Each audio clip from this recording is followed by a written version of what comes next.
Pardon, excusez-moi. Vous avez vu personne entrer derrière vous? Non, pourquoi? Des hommes, en capuche, 3. Non, mais qu'est-ce qui vous est arrivé? C'est rien. Venez, faut désinfecter.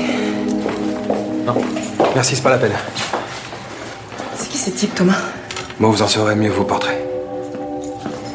Vous êtes sûr que ça va? Ça va, ça va. Vous verrez personne. Si quelqu'un essaie de rentrer chez vous, frappez contre le mur pour me prévenir.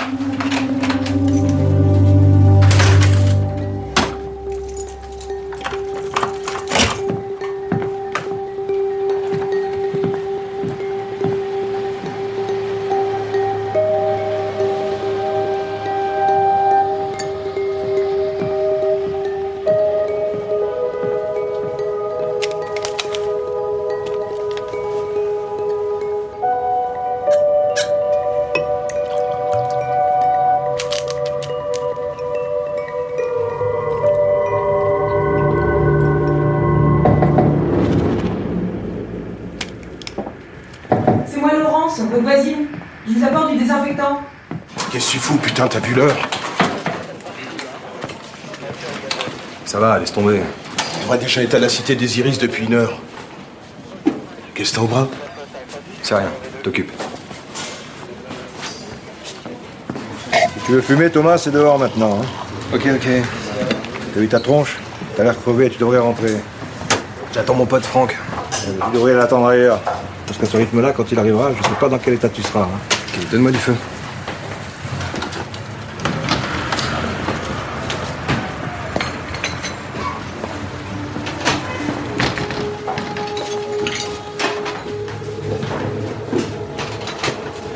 Tu les connais, ces mecs? Tu vas pas recommencer avec tes conneries.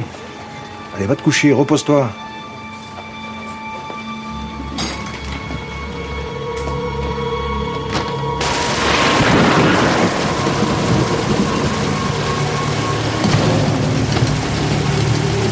Qu'est-ce qui vous prend?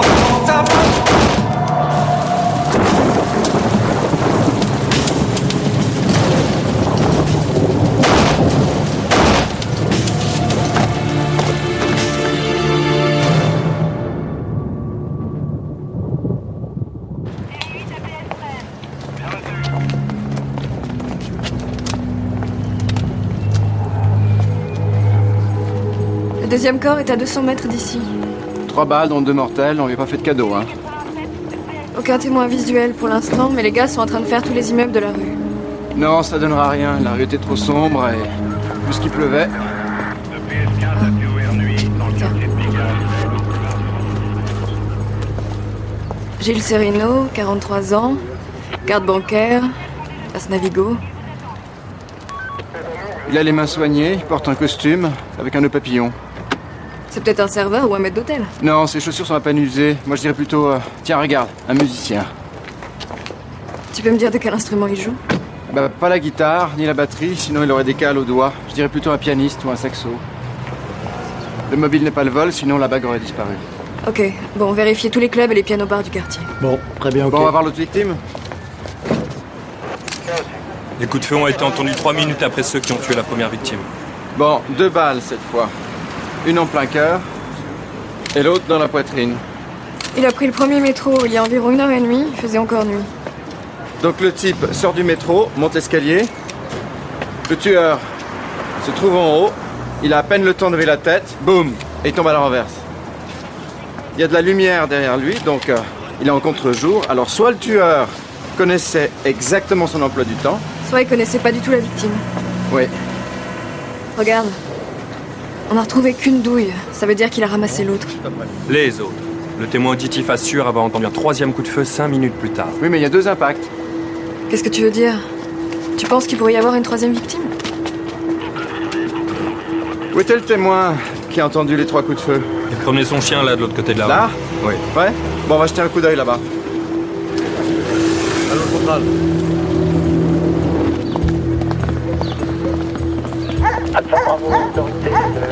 Tiens.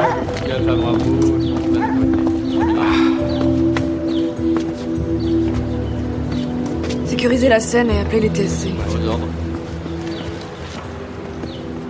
Une balle cette fois. Hein. Il est de plus en plus pressé. Au précis. Il devait rentrer ou sortir de chez lui. L'enquête de voisinage va nous permettre de l'identifier. Qu'est-ce qui se passe dans la tête d'un type pour tuer 3 personnes en moins de 10 minutes? T'as rien marqué dans sa tenue? Ils ont tous le même look. Une veste à capuche. Sauf la première victime, qui porte un impair. L'assassin a pu confondre. Il pleuvait, la rue était peu éclairée. Ils se connaissaient? On ne peut pas l'exclure, mais ce qui est certain, c'est qu'ils n'ont pas passé la soirée ensemble. Le premier, Gilles Serino, venait de donner un concert dans un bar de jazz. Le deuxième, Ali Malik, rentrait d'une soirée entre amis. Et le troisième, François Di Guisto, sortait de chez lui. Ils ne sont ni de la même origine, ni du même âge, ni du même quartier. Qui prouve au moins qu'il ne s'agit pas d'une série de crimes racistes. Et tout ça en moins de 10 minutes. Ce qui veut dire, soit l'assassin les connaissait parfaitement, Soit il a tiré au hasard sur des silhouettes semblables. On va pas aller très loin avec tout ça. Commencez par la douille retrouvée sur les lieux. Elle nous donnera des renseignements sur l'arme du crime. La balle a été tirée par un 9 mm. Ah, on a le numéro de série dans le fichier. Soit ce flingue a déjà tué, soit... Merde. C'est quelqu'un de chez nous. Il a pu être volé. Non, il n'a pas été déclaré volé. Le calibre est enregistré sous le matricule BC 123 857. C'est la brigade anticriminalité. Thomas Portal, 28 ans, adjudant à la BAC. Thomas? Tu le connais? C'est mon frère. Quoi? Attends, t'as un frère qui est dans la maison? Demi-frère, ma mère s'est remariée quand j'avais 10 ans. Ça fait des années que je l'ai pas vu. Bon, bah, Revel, c'est pas parce que c'est son arme que c'est lui l'assassin.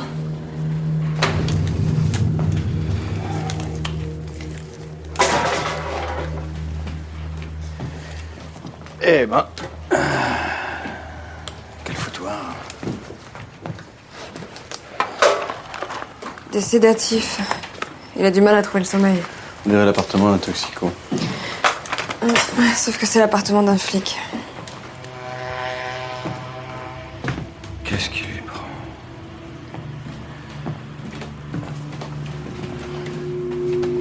Qu'est-ce qui se passe dans ta tête, Thomas?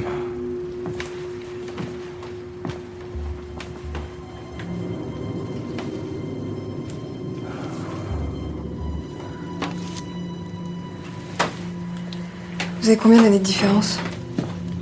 12 ans. Il est né 2 ans après que ma mère ait rencontré un chauffeur de taxi que j'ai eu le privilège d'avoir comme beau-père. Que t'as l'air d'apprécier tout particulièrement. Il m'a pris en grippe à la seconde où il m'a vu. Il m'en a fait baver. Et quand Thomas est né, c'est devenu invivable pour moi. Et ta mère? J'ai toujours été incapable de s'assumer, encore moins de lui répondre. Donc, dès que j'ai eu 18 ans, je me suis barré. Thomas devait avoir 6 ans. On s'est revus quelques fois. La dernière, c'était à l'enterrement de notre mère. Je lui ai donné mon numéro de téléphone. Il m'a dit qu'il allait me rappeler. Il l'a jamais fait. Je savais même pas qu'il était flic. Il y a du sang. On dirait qu'il s'est battu. Bon, allons voir si les voisins ont entendu quelque chose. Gênant, Thomas? Non, pas du tout. Au contraire, c'est quelqu'un de très agréable. Vous connaissez ses fréquentations? Non, Il lui arrive de recevoir des visites chez lui de temps en temps? rarement. Non, c'est quelqu'un de très discret. On n'a pas beaucoup d'échanges, mais toujours très poli. Et vous n'avez pas remarqué quelque chose d'anormal dans son comportement ces derniers temps? Non, je vois pas, non. Mais pourquoi toutes ces questions? Thomas Portal est recherché dans le cadre d'un triple meurtre. Thomas? Non, c'est pas possible. Qu'est-ce qui s'est passé? Bah, c'est ce que nous cherchons à comprendre, justement. Écoutez, tout ce que je peux vous dire, c'est qu'il donnait parfois l'impression d'être, je sais pas, sous pression. Je crois qu'il avait peur de quelqu'un. Vous fumez, mademoiselle Delisle? Non? Alors ces allumettes ne vous appartiennent pas? Ah, c'est sûrement Thomas qui les a oubliées. Vous avez l'air assez proche, en fait. M'arrive de lui faire à manger, oui. Récemment, il avait pris l'habitude de passer me voir quand il rentrait pas trop tard. Il voulait s'assurer que tout allait bien pour moi. Mais il ne vous a pas dit qui il craignait? Il m'a juste parlé de 3 types qui avaient l'air de lui en vouloir. Et comment que je le connais? Il était là hier soir. À quelle heure? Ouais, il a dû rester là de 8h à 10h du soir. Une petite heure avant le meurtre. Ouais. Donc il est resté plus de 2 heures, c'est long ça. Il était seul? Et il attendait un pote à lui, un certain Franck. Franck comment? Je sais pas, juste Franck. C'est pas un causant, Thomas, vous savez? Et il est venu? Non. Thomas s'est carapaté avant, quand 3 gars sont rentrés. Il disait depuis des semaines que 3 types l'ont recherché. Et il le recherchait pourquoi? Je sais pas. Qu'est-ce qu'il vous a dit de plus à leur sujet? Pas grand-chose. Que c'était 3 mecs de banlieue qui, selon lui, voulaient lui faire sa fête. Les 3 clients ont été identifiés. Ce sont pas les victimes. On a des nouvelles du fameux Franck? Des témoins près du bar ont vu Thomas rejoindre un type avec un bonnet et des lunettes noires. Et convoquons tout ce petit monde et essayons d'obtenir un portrait robot. Et toi, de ton côté? Bah, ça sent pas très bon. Thomas a tué un homme en service. Il y a 6 mois, il était en état de légitime défense. Depuis, il était blanchi. Dans quelles circonstances ça s'est passé? Et on n'a pas accès au dossier, seul l'IGS y a droit. Bon, j'appelle la proc, elle fait sauter les blocages. Oui, Rebelle. Mélanie, prends ton arme. Vite!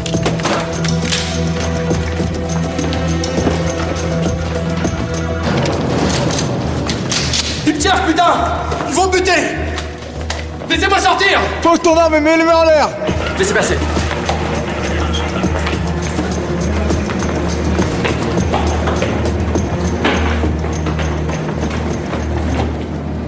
Alors? Il était dans le tunnel, il tentait de sortir quand des passagers l'ont vu et ont donné l'alerte. Ils me cherchent, putain! Laissez-moi sortir! Il a déjà fait usage de son arme? Non, non. Bon, j'y vais, tiens. Mais un gilet. C'est mon frère. Oh, oh, oh, approchez pas ou je tire! Vous êtes qui? Thomas. C'est moi, Vincent. Je m'appelle pas Thomas. Vous savez pas qui je suis? Tiens, regarde, je suis pas armé. Tu vois? Bougez pas. Là, je vais descendre. Descendez pas. Non! Thomas. Qu'est-ce qui t'arrive? Je me reconnais pas. C'est moi, ton frère. Je suis pas de frère. Je sais pas qui vous êtes. Calme-toi. Allez. Attends. Arrête. Donne-moi ton arme, allez. Donne-moi ton arme. Je suis là pour t'aider. Allez, donne-moi ton arme. Qu'est-ce que tu... Allez, donne. Thomas. J'ai pas de frère. Baisse ton arme. Allez, arrête. Qu'est-ce qui t'arrive? C'est moi, Vincent. Tu me reconnais pas? Mon frérot. Mon frérot, qu'est-ce qui t'arrive? Qu'est-ce que c'est? Non, tout va bien. J'étais chez moi, je vous jure, quand tout d'un coup, je me suis retrouvé dans ce tunnel de métro. Vous ne vous souvenez pas être sorti hier soir? Dans un bar? Si, mais je suis rentré après. Et le lendemain, on vous retrouve sur un quai de métro sans que vous sachiez ce qui s'est passé entre les deux? Pourquoi? Qu'est-ce qui s'est passé alors? Quand vous avez quitté le bar, vous avez retrouvé votre ami Franck. Franck? Mais quel Franck? L'homme que vous attendiez dans le bar. Où est-il? J'en sais rien, je connais pas de Franck. Et ces personnes? Vous les connaissez, monsieur Portal? Non, jamais vu. Pourquoi? Qu'est-ce qu'ils ont fait? Ils sont morts. Ils ont été abattus ce matin entre 6h et 6h15. Ils ont été tués avec votre arme. Avec mon arme? Bah, comment ça L'arme avec laquelle on vous a retrouvés. Eh oh oh! Eh oh oh! Arrêtez là! J'ai tué personne, moi je suis flic, putain!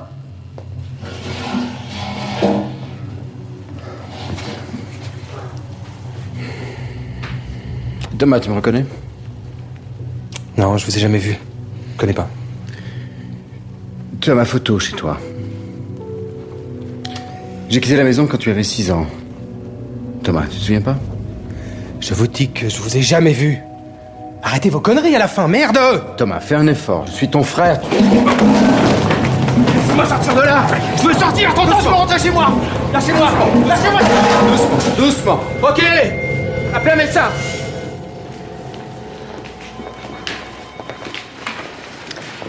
Je suis profondément désolée, Revel. Ça va aller. Il va être placé dans une unité psychiatrique. Vous croyez à ce qu'il raconte? Une perte de conscience de plusieurs heures? S'il joue la comédie, il fait ça très bien. Mais dans son état, je ne vois pas comment il a pu tuer 3 hommes d'une façon si radicale. Je sais que cette affaire vous touche personnellement. Aussi, si vous voulez qu'elle soit confiée... Non, c'est mon frère, c'est à moi de m'en occuper, qu'il soit innocent ou coupable. Pour vous, j'accepte de faire une exception. Merci. Je vais attendre un peu avant de saisir les GS. Le patron du bar où il a l'habitude d'aller nous a dit qu'il attendait un type du nom de Franck qui pourrait ressembler à ça. Et Thomas a dit ne pas le connaître. Peut-être qu'il le protège. On les a vus ensemble sur de triples meurtres. Eh bien, retrouvez-moi ce Franck en question. Franck comment? On sait pas. Mais vous êtes le partenaire de Thomas, vous devriez savoir. Je sais pas avec qui Thomas était pote, mais je peux vous dire qu'il file un sacré mauvais coton ces derniers mois. Vous pouvez vous expliquer, monsieur Lissa? Ouais, il picolait, il était toujours en retard, il sortait toutes les nuits. Je crois même qu'il lui arrivait de se battre. Il y a 2 jours, par exemple, il est revenu avec une blessure au bras. Quel genre de blessure? Une coupure. Il s'était fait soigner par sa voisine de palier en plein milieu de la nuit. Vous avez dit depuis ces derniers mois. Vous voulez dire qu'avant, il était différent? Il était normal. Et depuis quand il a changé comme ça? Depuis l'embuscade. Quelle embuscade? On est tombé dans un piège, lui et moi, tendu par une bande de la Cité des Fleurs. Ils étaient 4. Ils nous sont tombés dessus à coups de batte de baseball. Continuez. Qu'est-ce qui s'est passé? Je suis tombé à terre. Il y en a un qui me balançait des coups de pied dans la tête. Il allait me tuer quand Thomas a tiré. Il l'a tué. Pour vous sauver la vie? Ouais. Il a été innocenté, mais il s'en est jamais vraiment remis. C'est à partir de là qu'il a commencé à glisser. À croire que les 3 autres voulaient le retrouver et lui faire la peau. Oui, c'est vrai, il s'était blessé, oui. Mais j'y ai pas prêté plus d'attention. Mais son partenaire nous a précisé que vous l'aviez soigné. C'est ce que Thomas lui aurait dit. Mais je vous ai jamais dit le contraire. Mais j'ai pensé qu'il s'était blessé dans le cadre de son travail. Écoutez, mademoiselle Delille, vous feriez une erreur de nous cacher des éléments pour protéger Thomas. Pourquoi je le protégerais? Parce que vous le trouvez sympathique ou attachant, et je sais de quoi je parle, c'est mon frère. Nous sommes convaincus que quoi qu'il ait fait, il n'était pas dans son état normal. Il disait qu'il était persécuté par 3 types qui voulaient le tuer. Je sais pas, il était tout le temps sur le qui-vive, il se sentait traqué. Et ces 3 types, vous les connaissez? Vous les avez déjà vus rôder? Et son ami Franck, hein, Thomas vous en a parlé? Le seul Franck dont il m'est parlé, c'est l'homme qui l'a tué. Il s'appelait Franck Flavic. Si vous voulez bien, je dois reprendre mon poste. Merci.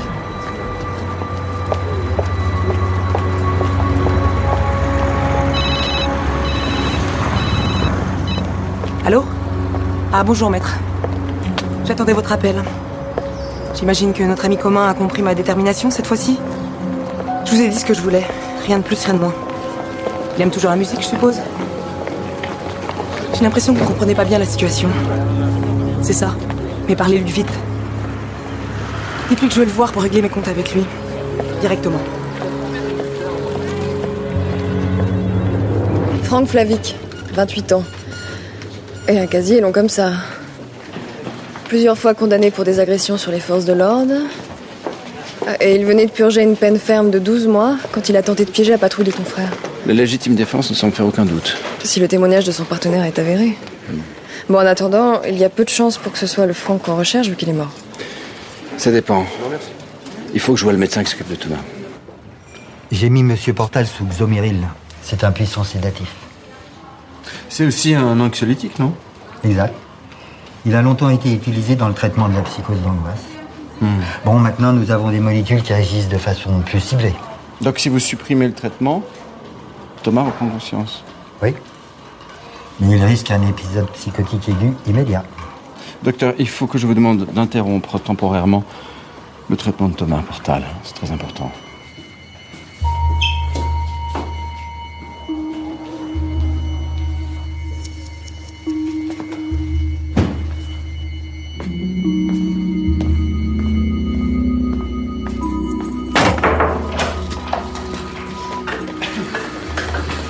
Votre repas, monsieur Portal. Rien à foutre de mon repas. Je vais me tirer d'ici. Je suis certaine que vous sortirez dès que vous irez mieux. Je vais mieux, je suis en pleine forme. Faut que je me tire d'ici, t'entends, oui?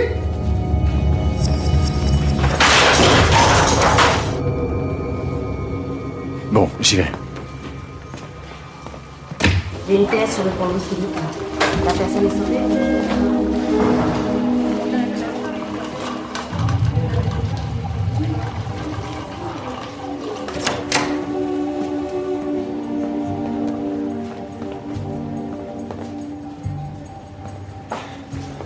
que vous voulez? Je suis pour rien, moi, je vous jure. C'est parti tout seul.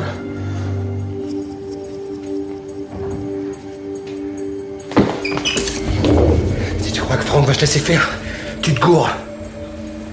Il s'est appelé Franck? Franck? Qui est Franck? C'est moi, connard. Je vais te buter si t'essayes de te venger. Non, tu t'appelles Thomas. Thomas Portal, et tu es flic.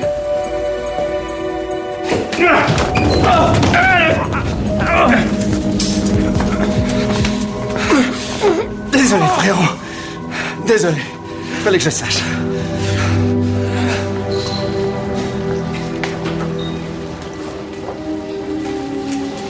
Vous pouvez le chercher, ce fameux Franck, il était en lui. Le problème, c'est que s'il n'y a pas de Franck, ça ne peut être que lui l'assassin. Pas sûr. Pas sûr du tout. Tu vois, ça veut peut-être même dire le contraire. Votre frère serait victime d'une déstructuration de la personnalité. C'est un syndrome qui peut rester latent pendant quelques années et puis s'exprimer brutalement suite à un élément déclencheur. Nous pensons que c'est comme ça que Thomas a pu réussir tous les tests de personnalité et entrer dans la police. Pour lui, l'élément déclencheur était la mort d'un agresseur qu'il a tué en état de légitime défense. Un certain Franck Flavic. Dont son inconscient réinvente l'identité et à qui il fait assumer sa face sombre, voire criminelle. Non, je comprends bien, Revel. Mais si cette maladie atténue sa responsabilité, je ne vois pas en quoi techniquement elle l'innocente. Si sur les 3 victimes, une seule avait été visée, si on s'était servi de la pathologie de mon frère pour commettre ce meurtre? Les 2 autres auraient servi d'écran de fumée? Oui, pour faire croire à un coup de folie d'un homme qui se sentait traqué. Mais si on trouve un mobile pour une seule de ces victimes, alors ça prouvera qu'un malade mental n'a pas pu commettre ces meurtres. Du moins, qu'il n'en avait pas l'intention. C'est fragile, Revel. C'est fragile. Mais pourquoi pas? Trouvez le mobile. Je vous suivrai. Par lequel on commence? Le 3e, celui qui avait un casier judiciaire? Par celui qui a été tué par 3 coups de feu. Le musicien? Il y a des chances que ce soit lui qu'on ait voulu abattre. Cela expliquerait les 3 balles.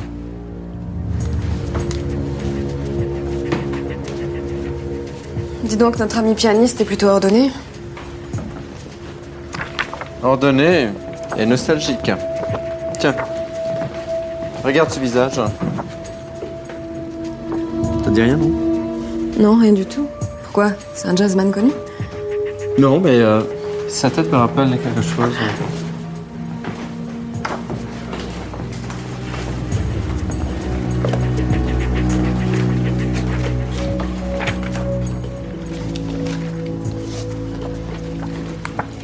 Il payait son loyer 3 mois à l'avance. C'est pas un musicos. Il notait scrupuleusement tous ses déplacements. Montreux, Genève, Lausanne et Vevey. C'était un habitué de la Suisse, on dirait. Il y allait pratiquement tous les mois. Et regarde, après chaque déplacement, il inscrit un chiffre. Tu vois? Août 2008, 20 000. Septembre, 22 000. Octobre, 16 000. Et ainsi de suite.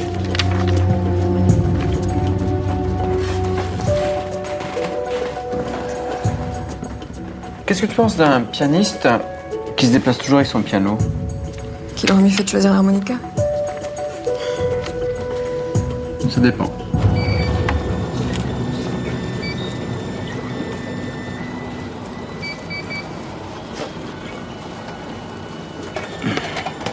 C'est idéal, ce petit compartiment pour cacher quelque chose que l'on veut transporter discrètement.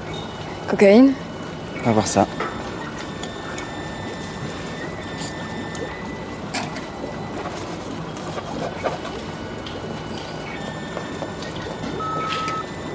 Il y a une couleur verte, on dirait de la moisissure.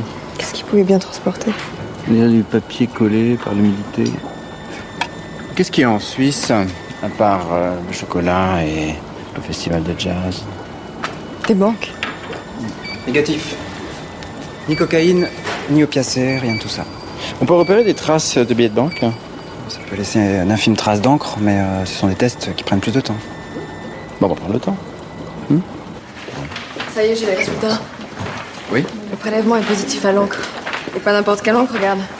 Celle avec laquelle on fait les dollars. Ah, décidément, les Suisses sont trop sceptiques vis-à-vis de l'euro. Donc, Gilles Serino était un passeur de monnaie. Il a peut-être détourné des fonds. Et on se serait vengé? Ce qui confirme ta théorie. S'il y a un mobile, c'est pas le crime d'un psychotique. Ça va me permettre de pouvoir parler plus sereinement avec Thomas.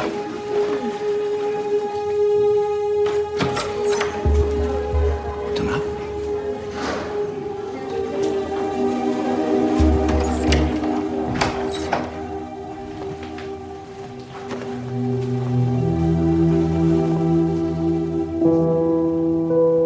Je te laisserai pas tomber, frérot.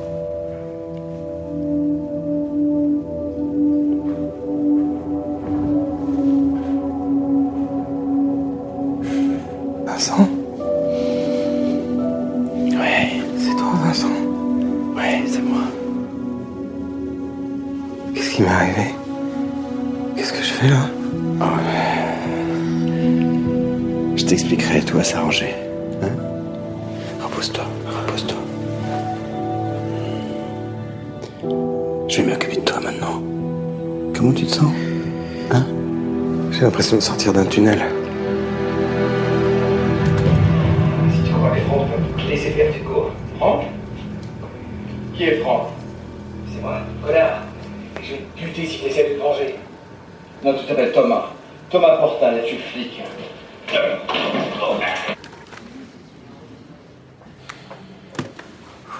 J'arrive pas à croire que c'est moi. Pourquoi je dis que je m'appelle Franck? Parce que ton inconscience est fixée sur la mort de cet homme que tu as tué en état de légitime défense.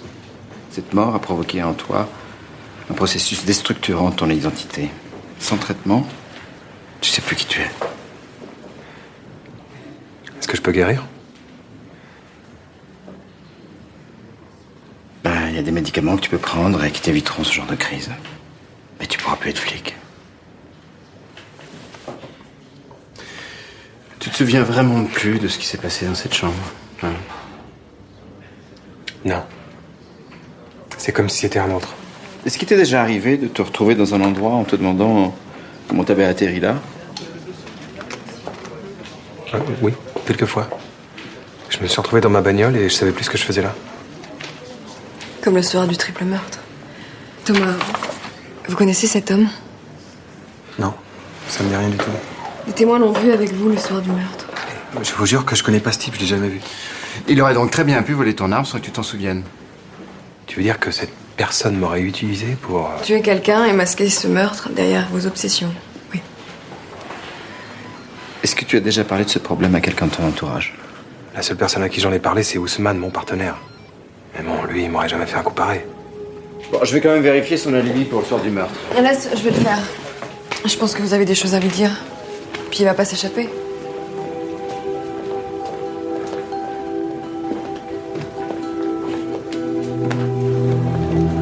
Pourquoi tu m'as pas appelé après la mort de maman? Ben... Je sais pas. Je crois que je t'en voulais de m'avoir laissé seul. Je me disais que t'avais de la chance de pas avoir connu ton père. Y a rien de pire que de mépriser le sien. Peut-être. Mais au moins, tu sais à quoi t'en tenir. Moi, tout ce que je sais sur le mien, c'est qu'il était flic. Ça te surprend, hein? Comment tu sais ça? Bah, c'est la seule chose que ma maman m'a dite sur lui. Mais c'était il y a longtemps, j'étais môme. Alors tu vois, depuis, je suis comme tous ces gens qui sont à la recherche d'une chimère. D'un fantôme. D'un père.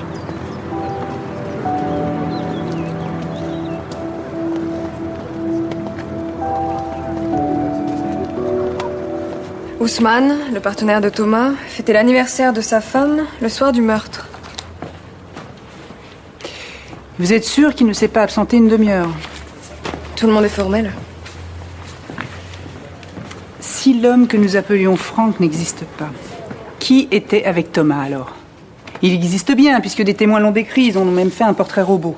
Nous cherchons dans l'entourage de Thomas, Madame la procureure. Non, il ne faut pas chercher à partir de Thomas. Il faut chercher à partir de la victime. La question est, pour qui Gilles Serino passait-il de l'argent? Et pourquoi l'a-t-on tué? Si Serino avait détourné de l'argent, on aurait cherché à le récupérer. Or, son appartement n'a pas été fouillé. On n'a même pas pris la peine de lui prendre sa bague. La seule chose qu'on n'ait pas retrouvée, c'est une partition qu'il avait sur lui en quittant le piano-bar. J'ai peut-être une idée. Vous permettez, je peux me servir du téléphone? Oui. Merci, c'est pas avec son cachet de musicien qu'il a pu se payer une telle bague. Non? Oui, Thierry, c'est Revel. Écoute, je vais te faire porter une bague sertie d'un diamant. J'aimerais que tu me dises d'où il provient.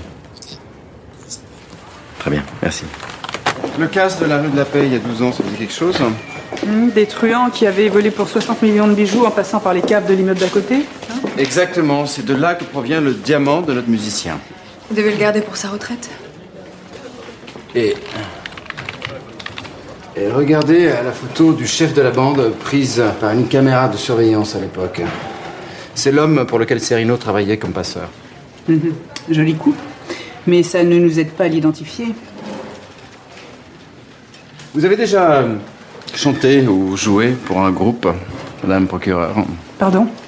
Un groupe de rock ou de jazz? Ah, non, un groupe pop. Les Rehab Girls. J'avais 20 ans. Je vous aurais plutôt vu petit rat à l'opéra. Faut pas se fier aux apparences, Rousseau. Et si une des membres de ces Rehab Girls surgissait du passé pour vous demander de l'aide? Non, mais je serais là dans la seconde pour la tirer d'affaire, bien sûr. Ben voilà ce qu'a perdu notre pianiste. Regardez le guitariste du groupe de Serino en 80. Vous voyez? Oui, il pourrait s'agir de notre braqueur, en effet. Et c'est pas tout. Sa complice et petite amie de l'époque est la seule à avoir plongé. Elle a pris 15 ans. Elle a jamais dénoncé son amant. Elle s'appelait Laurie Pasco. Elle est plus connue aujourd'hui sous le nom de Laurence de Lille. La voisine de palier de votre frère? On dirait qu'elle a envie de rattraper le temps perdu. Ou plutôt l'argent perdu et qu'elle estime être le sien. Serino avait accès au compte suisse. Il possédait les codes et les numéros de compte. Elle l'a tué pour récupérer ces informations. Les partitions.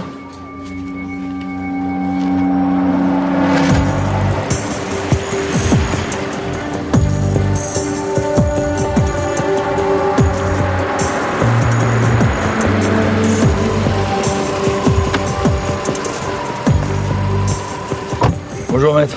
Bonjour. Bah alors depuis quand on est sorti? Un peu plus d'1 an. Bah t'aurais pu me prévenir, bordel. Mais je voulais pas vous inquiéter avec ça, tant qu'elle se tenait à carreau. Et de quoi elle vit? Elle a fait des études de marketing en prison, et puis elle a trouvé un job de manager assistant, dans un hôtel. Qu'est-ce qu'elle veut? Elle veut vous revoir. Il n'en est pas question. Ça serait pas rien contre moi, hein. Elle a pas réussi à me foutre au trou une première fois, c'est pas maintenant qu'elle va le faire. Mais c'est pas ça le problème, Francis. Ah moi, c'est quoi alors le problème? Le problème, c'est l'accès au compte. Elle a la partition. Elle veut savoir pourquoi vous l'avez fait plonger. Faites attention. Écoutez, je vois pas ce que vous pouvez trouver ici. Ça, c'est notre problème. Je vous le fais pas dire. Dites-leur de faire attention. Vous connaissez cet homme, mademoiselle de Lille? Pas du tout. Il était pianiste, mais nous pensons qu'il travaillait surtout comme passeur. Il était ami avec un homme soupçonné d'un casse magistral il y a 12 ans, rue de la Paix. Ça vous dit quelque chose? Gilles Serino voyageait fréquemment en Suisse où le butin a été planqué. Il avait pour tâche de ramener tous les mois des sommes en liquide, grâce auxquels l'auteur du casse pouvait mener la belle vie, cela depuis à peu près 12 ans. Ça vous dit toujours rien, non? Hein? Je dis ce que je savais. J'ai payé. Vous avez payé, ouais. Mais vous n'avez pas dit vos derniers mots. Et si on retrouvait chez vous quelque chose qui appartenait à Gilles Serino? Comme des partitions de musique, par exemple. Vous trouverez rien, vous le savez bien. Vous avez la dent dure, hein?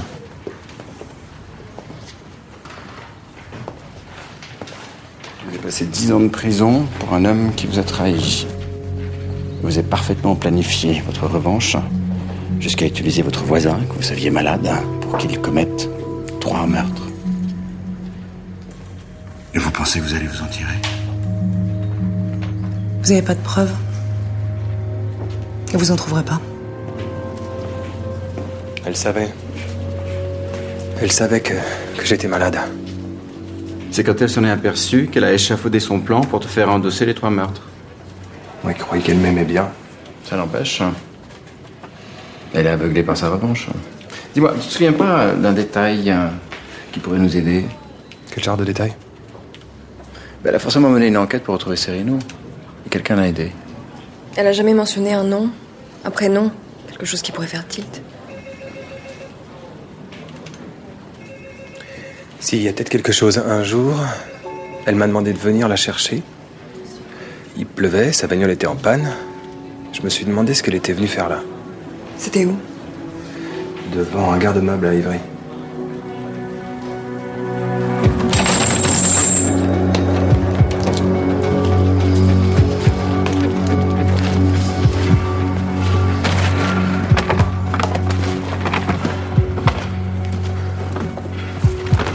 Regarde, elle n'a jamais eu de complice.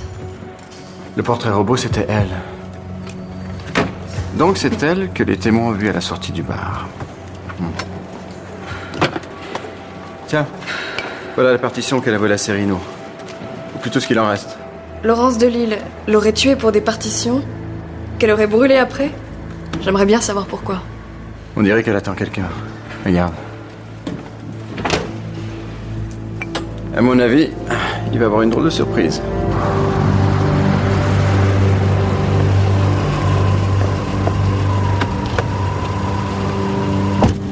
Bonjour Laurie. Je m'appelle Laurence, Francis. Pour moi, tu seras toujours Laurie. Fallait pas la laisser tomber. J'avais pas le choix, il fallait que je me protège. J'avais pas fait le casse du siècle pour tomber comme un cave. T'as bien trouvé le moyen d'utiliser le fric? T'aurais pu en trouver un pour me sortir de tôle. Non, c'était trop risqué. Mais maintenant, je suis prêt à t'aider. On a besoin l'un de l'autre, Laurie. L'un d'autre, vraiment? Non, toi, t'as besoin de moi. Moi, j'ai plus besoin de toi. J'ai refait ma vie. Bon, où sont les partitions, Laurie? Ah bah, tu vois, c'est ça qui t'intéresse. Je savais que tu prendrais jamais le risque de garder les numéros de compte avec toi. Résultat, t'as plus accès au pognon, je me trompe? Toi non plus, Laurie. Seul, tu peux rien en tirer. Mais je suis prêt à partager. Mais qu'est-ce que j'en ai à foutre, moi, maintenant? Moi, je suis habituée à vivre sans un rond, mais toi? Toi, t'es habitué au luxe, au farniente, à la belle vie. Qu'est-ce que tu veux? Un peu de patience. Tu vas pas tarder à le savoir. On va à Ivry-sur-Seine, rue des Peupliers.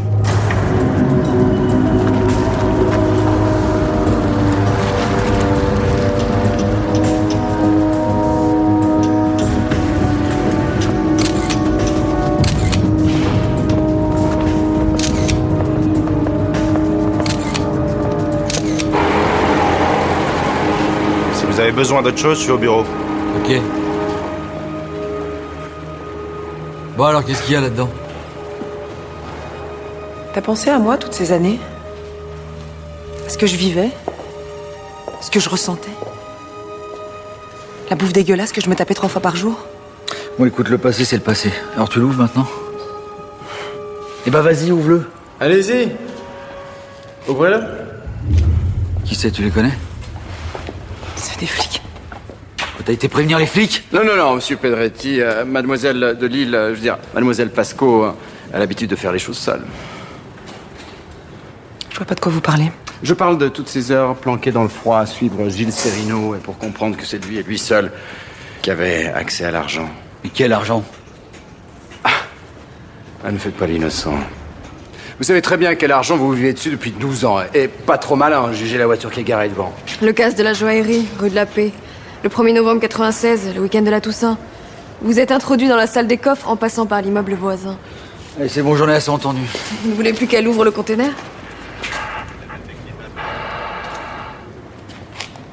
Allez-y, ouvrez-le. Depuis le temps que vous attendez ce moment.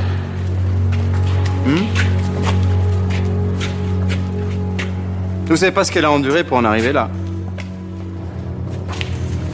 10 ans de prison, et puis l'humiliation de devoir repartir à zéro, sans argent, sans passé, avec une nouvelle vie, une nouvelle identité. Allez-y, ouvrez, y a rien de condamnable à aimer la musique.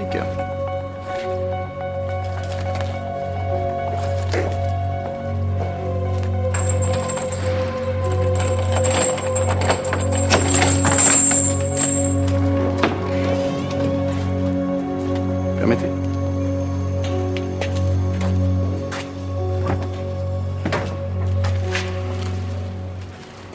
Qu'est-ce que c'est que ça? Une bouteille de vin.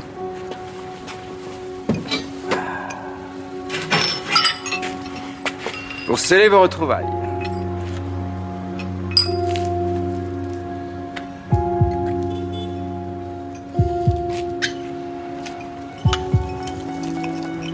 Qu'est-ce que c'est que ces conneries là? Les partitions que votre ami a brûlées. T'as brûlé les partitions de Gilles? Mais les codes! Espèce de folle! C'est complètement dingue! Tu comprends pas que t'as brûlé pour 60 millions d'euros! Ça les partitions contenaient des codes bancaires, mais c'est une idée en or. Comme votre casse, un coup de maître. Coup de génie, connard. Mais je te l'aurais donné, ta part. Ah, mais c'est pas l'argent qui l'intéressait, non pas du tout, 60 millions d'euros. Lorsqu'il vous laissait vous voir souffrir. C'est comme ça qu'elle a tenu pendant près de 10 ans, près de 4000 jours, à attendre cet instant où elle verrait dans vos yeux de l'effroi. Et puis ce sentiment d'abandon. Le même qu'elle a ressenti quand elle a compris que vous la laissiez tomber.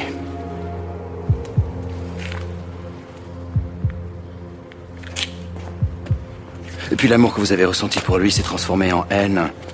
Une haine aveuglante. Qui vous a conduit à manipuler un homme que vous saviez malade, mais qui ne comptait pas. Comme toutes ces vies que vous avez détruites.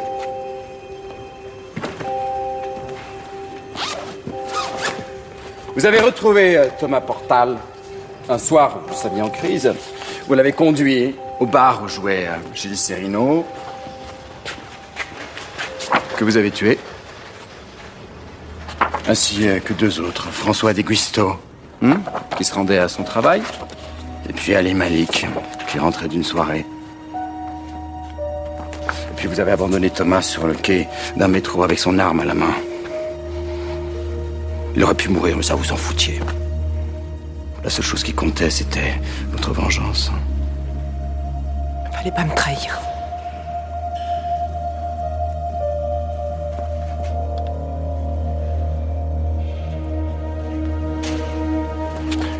Allez, c'est la fin du voyage pour tous les deux. Il était long, sans doute trop long.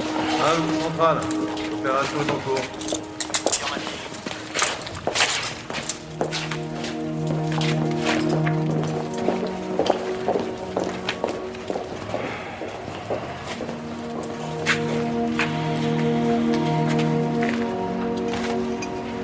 Il se boit chambré, mais celui-ci est meilleur froid.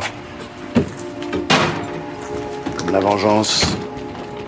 C'est un sentiment qui te fait surmonter les pires situations. Pas 60 millions d'euros. C'est sûr, 60 millions. C'est rien. Bon. Bah maintenant que le non-lieu a été prononcé, tu es libre. Tu sais ce que tu vas faire? Guérir. Après, on verra. Si tu es bricoleur, moi je trouverais bien du boulot sur les chantiers.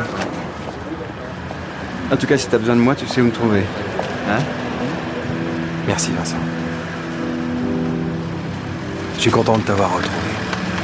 On se quitte plus cette fois-ci. Allez, on va s'en sortir. Tu m'appelles, hein. Sinon, c'est moi qui le ferai.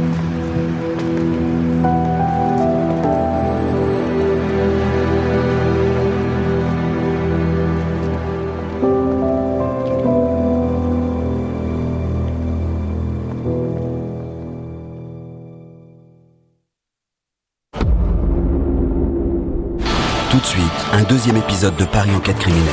Papa, c'est moi. Je suis en panne à la sortie de l'aéroport. Georges, viens voir. La victime s'appelle Fanny Delorme, bagagiste à l'aéroport. Qu'est-ce qu'on va faire sans elle? Elle m'aidait à gérer les équipes de bagagistes. Elle a porté plainte en interne pour harcèlement sexuel. Le coupable est donc forcément un de ses collègues. J'ai juste taquiné un peu pour qu'elle nous lâche. Je l'ai pas buté. Quand vous aurez arrêté l'assassin, je tiens à le regarder droit dans les yeux. Il voit le mal qu'il nous a fait.